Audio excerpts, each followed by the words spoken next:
Welcome back to उप series. आज के लेक्चर में हम देखने वाले हैं मेथड ओवरलोडिंग क्या होता है। तो आप फॉर एग्जांपल आपको एक क्लास बनाने की ज़रूरत पड़ गई। क्लास का नाम है एडर, यानी कि ये नंबर्स को ऐड करता है। ओके, तो आप इसमें कुछ मेथड्स बनाओगे। पहला मेथड फॉर एग्जांपल होगा जो INT टाइप का डेटा रिटर्न करेगा और ऐड करेगा। बट ये ऐड किसको करेगा? INT A को और INT B को। ओके, तो ये क्या करेगा? रिटर्न कर देगा, रिटर्न A+B। तो ये जो एडर के अंदर ऐड फंक्शन है, ये दो नंबर्स को ऐड करके रिटर्न कर देता है। बोले ठीक है, बट प्रॉब्लम कहाँ आई? मैंने भेजा 3 नंबर्स ऐड करने को, तो फिर ये एडर फंक्शन तो वो 3 नंबर्स को ऐड कर नहीं पाएगा कभी। तो इस एडर फंक्शन में 3 नंबर्स को हम कैसे ऐड करेंगे? उसके लिए हम एक तरीका यूज़ करते हैं जिसे हम कहते हैं मेथड ओवरलोडिंग। तो ओवरलोडिंग क्या होता है? सेम मेथड होता है, सेम मेथड, यानी कि INT ADD, और इसमें हम 3 आर्ग्यूमेंट ले लेंगे, INT A, INT B और INT C। और फिर हम रिटर्न क्या कर जाएंगे? Return A+B+C। ओके, तो अगर हमने एडर क्लास का एक ऑब्जेक्ट बनाया, adder adder is equals to new adder,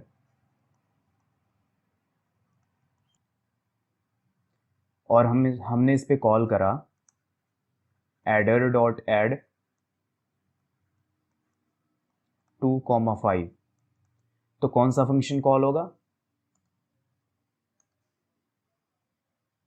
ये वाला फंक्शन कॉल होगा, ये वाला मेथड कॉल होगा। ओके, और अगर हमने एडर ऑब्जेक्ट पे ऐड को कॉल करा और इस बार हमने 2, 5 और 6 3 आर्ग्यूमेंट्स पास किए, तो होगा क्या?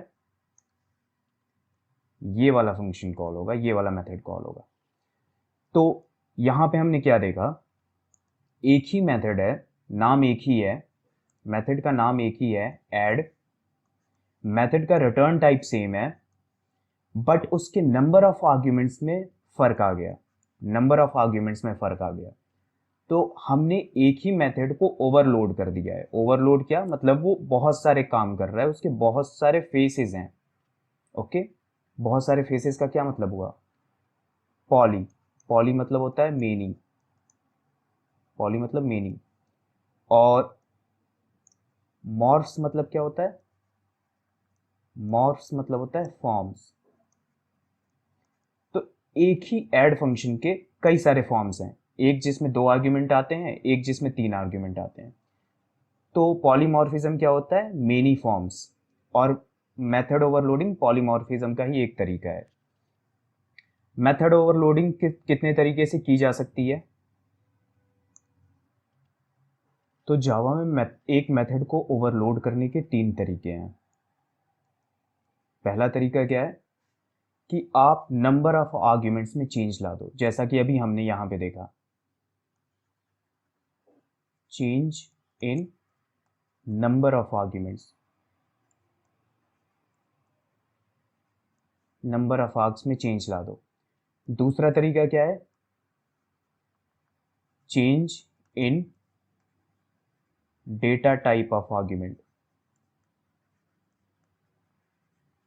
दूसरा तरीका क्या है? Change in data type of arguments.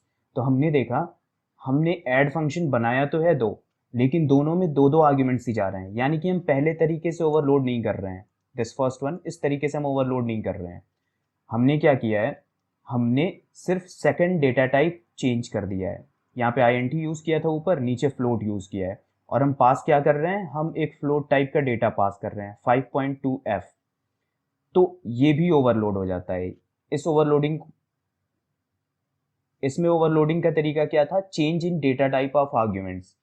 एक तीसरे तरीके का ओवरलोडिंग भी होता है, बट वो कभी कभी एरर देता है, तो उसे हम एडवांस क्लास में सीखेंगे। तीसरे तरीके का ओवरलोडिंग होता है जिसे हम क्या करते हैं? Change in sequence of arguments.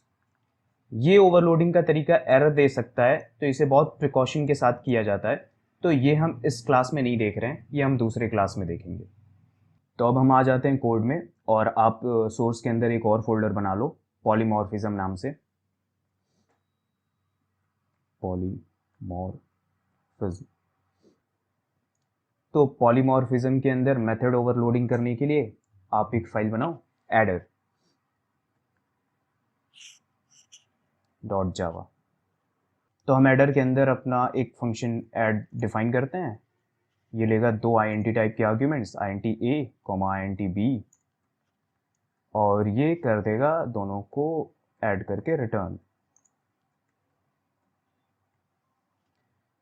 अब हम क्या करते हैं, हम difference in number of argument के तरीके से मेथड को ओवरलोड करने की कोशिश करते हैं।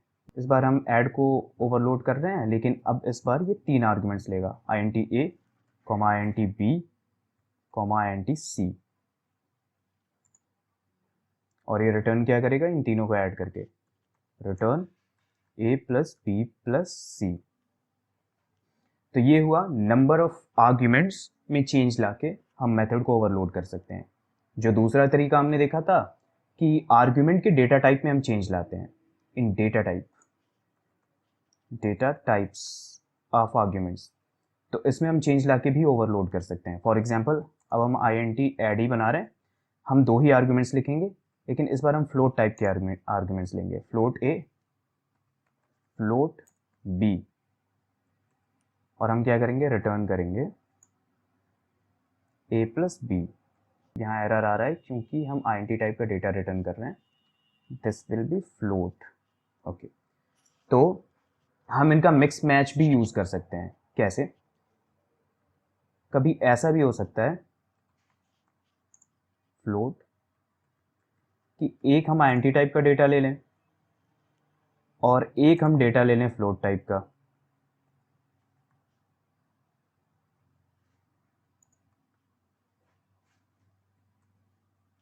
Sorry, float.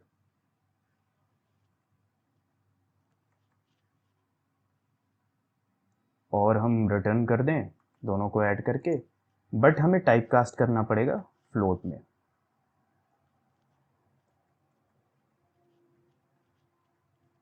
तो ये कुछ तरीके हैं मेथड को ओवरलोड करने के।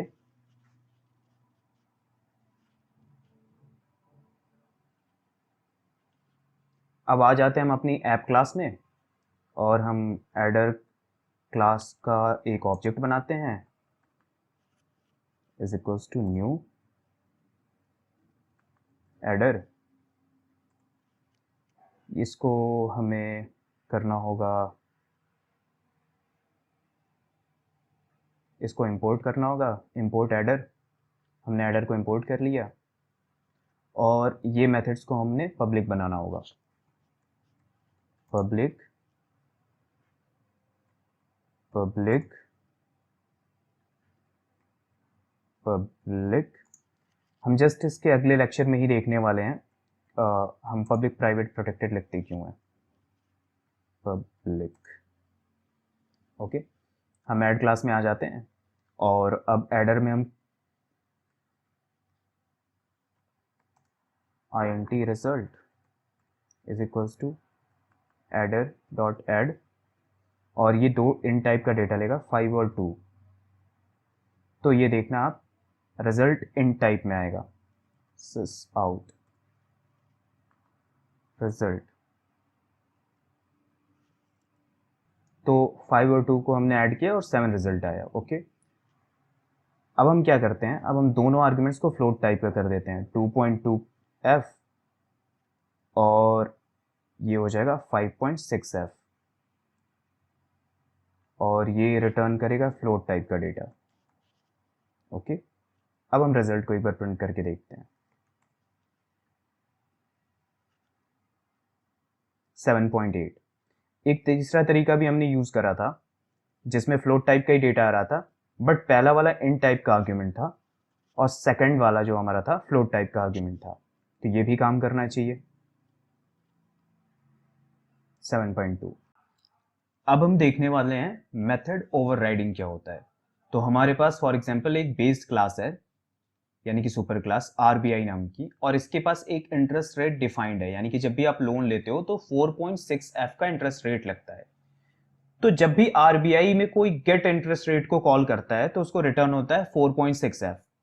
और चूंकि आरबीआई को इनहेरिट किया है एक्सिस बैंक और एसबीआई बैंक ने, तो होगा क्या, जब भी एक्सिस बैंक का कोई ऑब्जेक्ट यानी कि एक्सिस बैंक का कोई ब्रांच गेट इंटरेस्ट रेट को कॉल करेगा तो भी 4.6F ही उसे रिटर्न होगा। और जब एसबीआई क्लास का कोई ब्रांच यानी कि ऑब्जेक्ट गेट इंटरेस्ट रेट को कॉल करेगा तो भी 4.6F ही रिटर्न होगा। बट एक्सिस बैंक ने कहा कि हमारे कुछ एडिशनल चार्जेस भी हैं, फॉर एग्जाम्पल 1.2F के हमारे कुछ एडिशनल चार्जेस हैं, तो हम चाहते हैं जब भी हमारे लिए यानी कि एक्सिस बैंक के किसी ब्रांच पे गेट इंटरेस्ट रेट को कोई कॉल करे तो ये जो चार्जेस हैं 1.5F के ये इंक्लूड होकर रिटर्न हो। ओके, एसबीआई बोलता है कि हमारे पास कुछ एडिशनल चार्जेस हैं 0.8F के, F मतलब फ्लोट होता है यहाँ पे, तो 0.8F के एडिशनल चार्जेस हैं, तो हम चाहते हैं जब हमारे लिए कोई इंटरेस्ट रेट को कॉल करे तो जो 4.6F का इंटरेस्ट रेट आरबीआई द्वारा डिफाइंड है उसमें 0.8F ऐड होकर रिटर्न हो। तो ओके, हमें इन दोनों बैंक्स की रिक्वायरमेंट समझ में आई। तो आरबीआई क्या कहता है कि हम तो अपने गेट इंटरेस्ट रेट में कोई चेंज नहीं कर सकते, क्योंकि हमारे लिए अगर कोई गेट इंटरेस्ट रेट को कॉल करेगा तो 4.6F ही रिटर्न होगा। तो आरबीआई बोलता है आप एक काम करो, आप इसी मेथड को गेट इंटरेस्ट रेट को अपने लिए इंप्लीमेंट कर लो, यानी कि अपने क्लास में इंप्लीमेंट कर लो। तो एक्सिस बैंक बोलता है ठीक है, गेट इंटरेस्ट रेट को मैं इंप्लीमेंट कर लेता हूं। और ये करता क्या है, जो भी इंटरेस्ट रेट पेरेंट द्वारा डिफाइंड है उसमें ये 1.2F को ऐड करके सेंड कर देगा। अब एसबीआई भी अपने लिए गेट इंटरेस्ट रेट को डिफाइन करेगा, तो ये भी क्या करेगा, ये भी गेट इंटरेस्ट रेट को डिफाइन करते हुए करेगा क्या, जो इंटरेस्ट रेट है उसमें 0.8F को ऐड करेगा और इसको रिटर्न कर देगा। ओके, यानी कि एसबीआई और एक्सिस बैंक ने आरबीआई की अगर और डिफरेंट प्रॉपर्टीज और मेथड्स होते हैं उनको तो एज इट इज इनहेरिट कर लिया, लेकिन ये जो गेट इंटरेस्ट रेट है इसे अपने हिसाब से मॉडिफाई कर लिया, यानी कि आरबीआई के गेट इंटरेस्ट रेट को ओवरराइड कर दिया है एक्सिस बैंक के गेट इंटरेस्ट रेट ने और एसबीआई के गेट इंटरेस्ट रेट ने। तो आप पॉलीमॉर्फिज्म का एक फोल्डर बनाओ सोर्स के अंदर और इसमें एक फाइल बनाओ rbi.java नाम की, और rbi.java के अंदर आप क्या करो, आप एक फ्लोट टाइप का इंटरेस्ट रेट रख लो।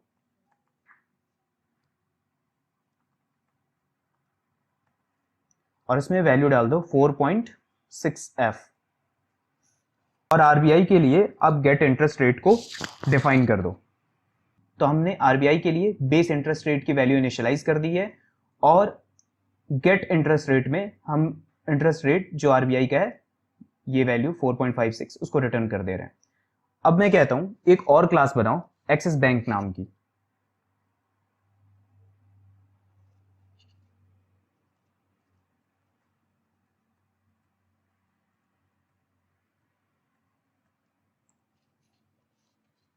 और एक्सिस बैंक सारी प्रॉपर्टीज इनहेरिट करने वाला है पेरेंट से। पेरेंट क्या था इसका, आरबीआई था, तो इसलिए हम आरबीआई को एक्सटेंड करेंगे आरबीआई। ओके, बाकी सारी प्रॉपर्टीज और मेथड को आरबीआई से हम इनहेरिट कर लेंगे, लेकिन ये जो गेट इंटरेस्ट रेट है इसे हम अपने हिसाब से डिफाइन करेंगे एक्सिस बैंक के अंदर। और एक्सिस बैंक के जो एडिशनल चार्जेस हैं, लेस से इसके पास एक फ्लोट टाइप की वैल्यू है एडिशनल चार्जेस, और फॉर एग्जांपल ये 1.2F है। ओके, तो अब जो get interest rate Axis bank define कर रहा है ये क्या करना चाहता है कि ये इस एडिशनल चार्जेस को ऐड करना चाहता है इसमें और तब रिटर्न करना चाहता है। मैं बोला ठीक है। तो ये क्या किया, ये एक पेरेंट के मेथड को ओवरलोड कर दिया। गेट इंटरेस्ट रेट जो आरबीआई में डिफाइंड था सेम इसने डेटा टाइप रखा है, सेम इसने नंबर ऑफ आर्ग्यूमेंट्स रखे हैं एक्सिस बैंक ने, बस ये बॉडी चेंज कर दिया है। यानी कि ओवरलोडिंग में क्या होता है कि डेटा टाइप सेम रहता है, नंबर ऑफ आर्ग्यूमेंट सेम रहते हैं, एक वर्जन पेरेंट में होता है और एक वर्जन चाइल्ड में होता है, और सिर्फ हम बॉडी को चेंज कर देते हैं, तो इसको हम क्या कहते हैं, ओवरराइड। और यहाँ पे हम एक एनोटेशन को यूज करते हैं, ओवरराइड। ये क्या होता है एनोटेशन और यूज क्यों करते हैं हम आगे देखने वाले हैं, लेकिन अभी के लिए आप ये समझ लो कि ये कुछ तरीके से हमारी मदद करता है। फिलहाल के लिए हम ये देखते हैं कि अगर मैं सिर्फ थोड़ा सा आर की वैल्यू चेंज करता हूं ये, तो यहां पे एक रेड लाइन आ गई। इसका मतलब ये है कि ओवरराइड एनोटेशन यूज करने का फायदा ये हुआ कि ये हमें ये बता दे रहा है कि ऐसा कोई मेथड पेरेंट में डिफाइन है ही नहीं, तो आप ओवरराइड किसे कर रहे हो, क्योंकि पेरेंट में जो मेथड डिफाइंड है उसमें आर कैपिटल में है, तो ऐसा कोई मेथड पेरेंट में डिफाइन नहीं है, तो आप किसे ओवरराइड करना चाह रहे हो। अगर हम ये ओवरराइड वाली एनोटेशन को हटा देते हैं तो यहाँ पे किसी भी तरह का कोई भी एरर नहीं आएगा। ये इसलिए क्योंकि इसे लगेगा कि आप ये एक ऐसा मेथड है जिसको एक्सिस बैंक के लिए डिफाइन कर रहे हो, तो इसीलिए हम एनोटेशन को यूज करते हैं और हम इसे चेंज कर देते हैं। अब आ जाते हैं ऐप क्लास में, और यहां तक हमने देखा था ओवरलोडिंग। अब इसके नीचे हम देखते हैं ओवरराइडिंग।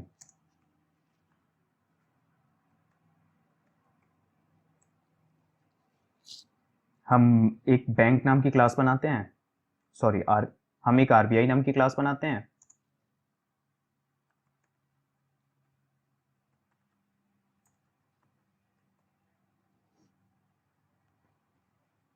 और इससे हम कर लेते हैं इंपोर्ट। अब हम एक्सिस बैंक नाम की क्लास बना लेते हैं,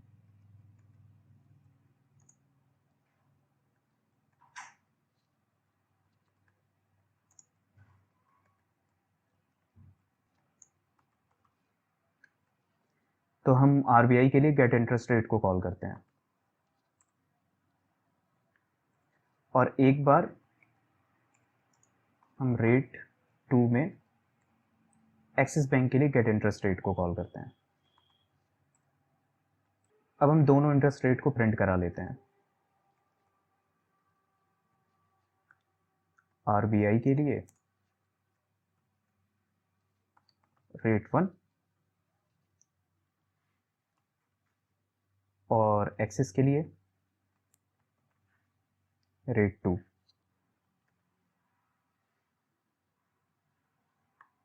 बाकी को हम कमेंट कर देते हैं और फिर इसे रन कराने की कोशिश करते हैं।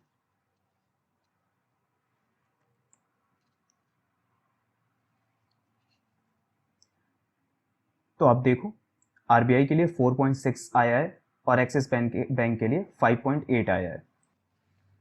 अब हम जल्दी जल्दी फॉर्मल डेफिनेशंस वगैरह देख लेते हैं। तो पॉली मतलब क्या होता है, पॉली मतलब होता है मेनी, मेनी, और मॉर्फ्स मतलब क्या होता है, फॉर्म्स। तो पॉलीमॉर्फिज्म मतलब होता है मेनी फॉर्म्स। और पॉलीमॉर्फिज्म क्या है, polymorphism allow us to perform a single action in different ways. तो ओवरलोडिंग क्या होता है, if a class has multiple methods having same name but difference in parameter it is known as method overloading. तो if a class यानी कि एक class has multiple methods with same name, यानी कि हमारे एडर क्लास के अंदर multiple methods थे लेकिन उनका नेम सेम था, यानी कि ऐड, बट उनके पैरामीटर्स में डिफरेंस था, तो इसे हम क्या कहते हैं, मेथड ओवरलोडिंग कहते हैं। तो ओवरराइडिंग क्या होता है, इफ सब क्लास यानी कि चाइल्ड क्लास को सब क्लास कहते हैं और पेरेंट क्लास को सुपर क्लास कहते हैं। तो if child class has same method as declared in parent, यानी कि जैसे आरबीआई में गेट इंटरेस्ट रेट और एक्सिस बैंक में गेट इंटरेस्ट रेट था, तो अगर सेम मेथड है जो पेरेंट में डिक्लेयर्ड है लेकिन इंप्लीमेंटेशन को हम अलग रखना चाहते हैं, तो हम मेथड ओवरराइडिंग करते हैं। तो दो तरह के पॉलीमॉर्फिज्म होते हैं, एक होता है रन टाइम पॉलीमॉर्फिज्म जिसे हम डायनेमिक पॉलीमॉर्फिज्म भी कहते हैं, रन टाइम पॉलीमॉर्फिज्म, और दूसरा होता है स्टैटिक पॉलीमॉर्फिज्म या फिर कंपाइल टाइम पॉलीमॉर्फिज्म।